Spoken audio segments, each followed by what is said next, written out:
What is up, guys? It is Limited Llama again for another Sorare MLB video. Today I'm going to be giving a quick update on how my teams are doing for this tournament, the one that ends tomorrow. Then I'm also going to talk about some roster moves that I'm looking to make, and then also going to touch on how to find really good high-value players that'll bring you a lot of points for not a bunch of money. So let's start off with looking at how my teams are doing. So we're going to go over to play and then live. And since we last gave an update, they have not really done that well, honestly. I was something like 200th or 300th here because Zach Gallen absolutely pitched amazingly. Cueto pitches tomorrow. No, he might pitch tonight. I think he pitches tonight, so should be getting some points there. But Alexis Diaz just has not been pitching at all. And then Ramirez and Rosario play tonight and tomorrow, so hopefully both of them can do well. But again, Adele is just not scoring me any points at all. And then over on the common side, Springs scored me some points. Plesac, I think, pitches tomorrow, so hopefully should get some points there. Darno at 0 points. Voit actually got negative points in his last 2 games, so that's kind of impressive. And then Chapman has been doing pretty well. So all in all, probably not doing quite as well as I want to. Hopefully in the next tonight and tomorrow we can get back into scoring position, because you have to be top 750th here to get a prize. Yeah, top 750, you get a limited prize, a tier 5. So we are not quite in the spot we want to be in. So with regards to the roster moves that I want to make, I'm looking to sell some of my worst pitchers, specifically Trevor Rogers. I went on the market yesterday and noticed that he was selling for $5 or $6. So I bought him for, I think, around $2. Yeah, $2.15 is what I bought him for. And I'm looking to sell him for something like $4 or $5. I'm also probably going to sell another one of my starting pitchers because I have quite a few of them. We have 1, 2, 3, 4. So 4 starting pitchers. And that's because I am really in need of an outfielder, as you can see.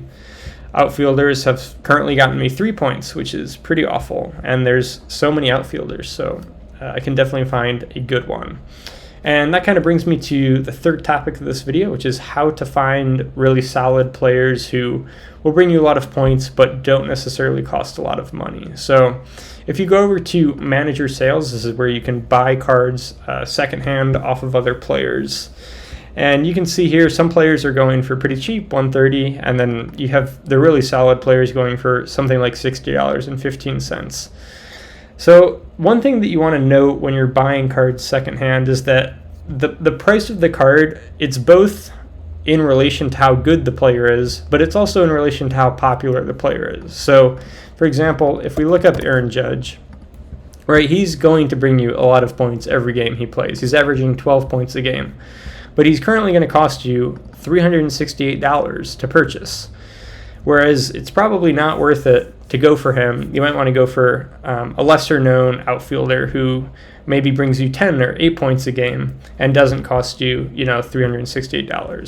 So that's what I'm going to kind of walk through today. One thing that I want to note is that it's really important to be watching baseball to kind of get these insights into players, because as you watch baseball and watch baseball games, you'll notice some players who are doing really well, who you want to take a look at. You want to see how much their cards are going for, and then you also want to check their stat pages. So the two websites that I recommend for checking stat pages is Baseball Savant and then Baseball Reference, and these are both pretty common pages. Just about everybody knows about these. Baseball Reference is just strictly statistics. So for example, you can look up Aaron Judge and it'll give you his stat lines for the year, all of that.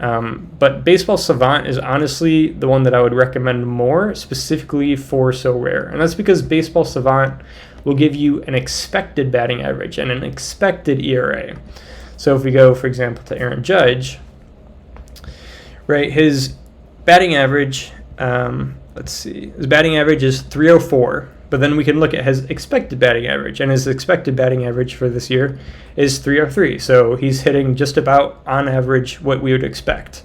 But you can also see that some players have a huge variance between their batting average and their expected batting average. And those are the players that you really want to lock in on, Because in baseball, there is some luck, there is some variance to how a player is doing. So it's possible for a player to be doing really poorly, but their expected stats are really strong. And that's really when you want to buy in on a player on SoRare. If you see that their expected batting average or their expecting slugging percentage is way higher than their actual slugging percentage, you can normally get that player for a really good deal. So, for example, one player that I'm really looking into getting is Oscar Gonzalez. He's an outfielder for the Guardians. And again, big Guardians fan, so I watch just about every game. So I've watched a lot of Oscar Gonzalez, see him hit. And we can see his exit velocity is 80th percentile. I don't think he has enough games for the rest of these stats. But as you can see, we got expected slugging 396, 333, 337. So not incredible, but from what I've seen, he has a really high exit velocity, and he's been doing really well for the Guardians. So I think he's somebody that I want to pick up.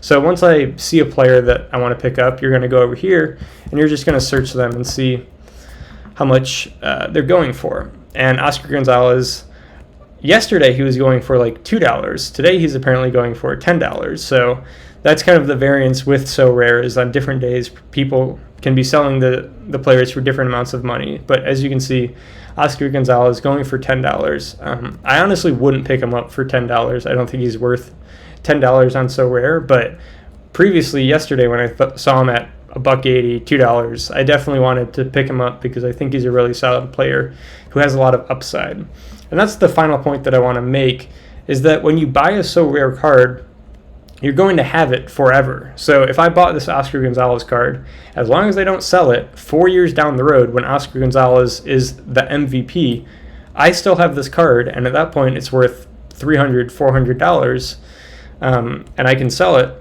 off at that point. So you really want to be finding these like new name prospect players who don't necessarily have a big name, so their cards are cheaper and haven't proven themselves at the major leagues, and you can buy them for cheap.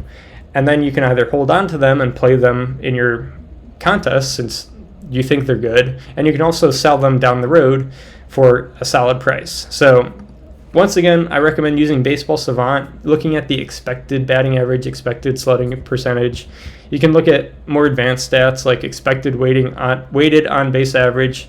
That gives you kind of an idea of how good they are at getting on base. So there's all these different types of stats that you can look at to see how good is the player versus what they're expected. And then based on that, you can go ahead and buy cards that you think are good value, which I thought Oscar Gonzalez was, but he no longer is good value at $10. So that's all. I'll give you another update on my team tomorrow. Hopefully they'll be doing pretty well. And hopefully this card, this Trevor Rogers, will sell.